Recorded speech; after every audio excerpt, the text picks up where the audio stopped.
یو څو ملغلرې خبرې باید چې عمل پرې وکړو.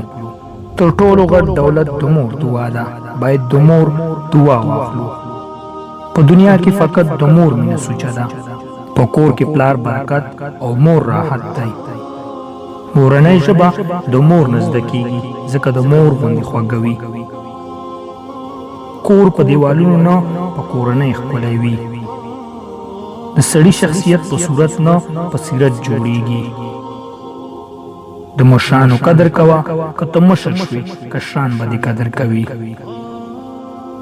اولاد به ډېر په خوږه او لږ به یې په ترخه پویوي. په خبره چې څومره سوچ وشي هومره پخه شي. مینه کوه خو هوس څخه ځان ساته. چې هوښیار وې د ځان صفت به نه کوې. د بدن ستوماني خوب راولي او د ذهن ستوماني تختوي. په عمر سړی هله پوهېږي چې ورنه تیر شي. چې د هر چا وي هغه د هیچ چا هم نه وي. شیطان له اول نه تر پایه انسان په لوږه ویروي. سړی چې نری وي نو زمری وي، چې غټ وي نو لټ وي.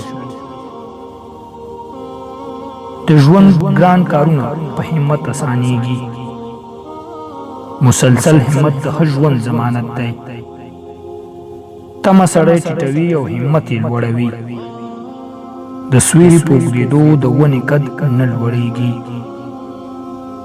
د ښار نه لرې خلک د مېلمه ډېر قدر کوي. غره ته که کتل ګران دي نو ترې کوزېدل هم اسان نه دي.